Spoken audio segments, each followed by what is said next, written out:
Hello. काय नाव तुमचं? संध्या प्रवीण चंद्र day. आता संध्या डे, आज तुमचा 5वा सिटिंग झाला. हो. तर या 5व्या सिटिंग मध्ये सांगा तुम्हाला काय काय आराम झाला, काय कंडिशन होती? शॉर्टकट मध्येच बोलूया आपण.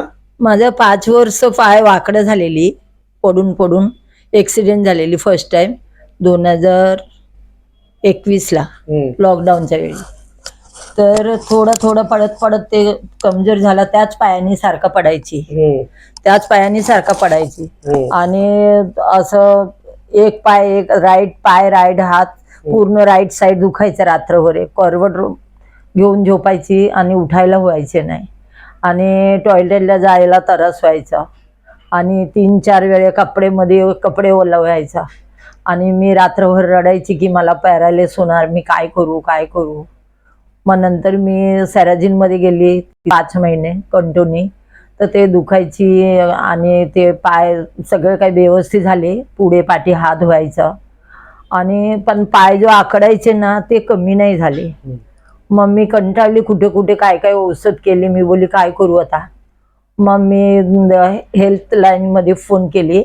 त्यांनी मला तुमचं इकडचं वसायचं वेस्टला तिकडे तुमची समोर बघून बोला. जस्ट डायल वरती ना? हा जस्ट डायलचा नंबर मिळाला. मग त्यांनी बोललं की तुम्हाला जायला जमेल का तिकडे, तुम्ही चालू शकता. मी बोली चालू शकतो, नंगडत चालते. तुम्ही कसं पण करून जावा, तिथे गेल्यावर तुमचं चांगलं होणार. मग मी इकडे आली. पहिल्या दिवशी माझा अर्धा दुखणं कमी झाली पहिल्या दिवशी आणि सेकंड टाइमला आली तेव्हा मला असं वाटलं की माझं नवीन जिंदगी सुरुवात झाली. पहिलेसारखं मी चालायला लागली. मग सीडी जिना चढायची नाही, उतरायची नाही. मग जिना चढायला लागली, उतरायला लागली. मग मला खूप बरं वाटला आणि आता असं वाटते की आता 4 विजिट झाला तर मॅडमनी सांगितलं, सिस्टर मॅडमनी सांगितलं थोडा कर, मांडी घालून बसत जावा. तर मी 5 वर्षापासून स्टूलावर बसून आंघोळ करते. आता होळीच्या दिवशी मी मांडी घालून आंघोळ केली आणि उठली पण बरोबर आणि मांडी घालून आंघोळ केली आणि आता मी रोज मांडी घालून आंघोळ करते. सीडी जिना चढायची वेळी 2 बाजूला धरायची, नाही तर एक साईडला धरायची. काय हातात पिशवी नाही घ्यायची. आता 2 हातात पिशवीत घेऊन मी धावत सीडी चढते आणि उतरते, रेल्वेचं पण आणि माझ्या बिल्डिंगचं पण. मग खूप बरं वाटते की माझं नवीन जिंदगी जेव्हा मी लहानपणी तरुणपणी जसं होती तसं वाटते. असं वाटत नाही की माझं 60 वय झाले, मी आता पॅरालिस होणार, माझं काहीतरी होणार. मला खूप रिलॅक्स वाटतं. कोणाला पण काय त्रास असेल इकडे या आणि खूप चांगलं आहे, खूप चांगलं आहे.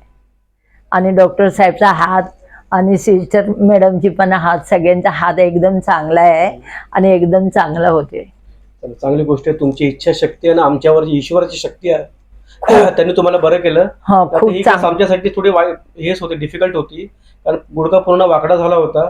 हो, पण देवाच्या कृपेने बरं झालं. माझा पाय पूर्ण वाकडा झाली होती, राईट साईडच्या बोटो पण पाय पण आता मॅडमनी सांगितलं तुम्ही गुडघ्यावरून पायचं एडी आहे ना ते दाबून चला, बोर्ड असं दाबू नका, बाकडे झाले ना.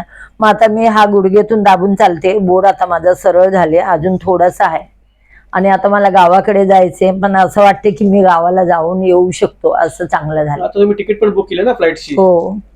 आता कॉन्फिडन्स लेवल वाढलाय तुमचा. असं मला असं वाटते की मी अजून किती दिवस पण जागू शकतो. तरुणपणी जसं होती तसं माझं मन वाटते आता. चांगली गोष्ट, एकदा बरं झालं, वाटलं की माणसाचा उत्साह वाढतो. मी तर बोलते मी अजून 5 वर्षी पहिले जे झालेलं तेव्हा मी इथे आली असती तो माझा एवढा पैसे बरबाद नाही झाले असते. सॅराजिनच्या मेसिन घेतली मी 2.25 लाखाचा, तरी पण ते पाय माझा सरळ नाही झाले. पायाचं थेरपी घेतली तर पाय अजून बांबूसारखं टाईट व्हायचं आणि आकडायची. पण इकडे आल्यापासून माझं सगळे सरळ झाले आणि व्यवस्थित झाले. आता मी 5 वर्षानंतर 6वा वर्ष चालू झाली.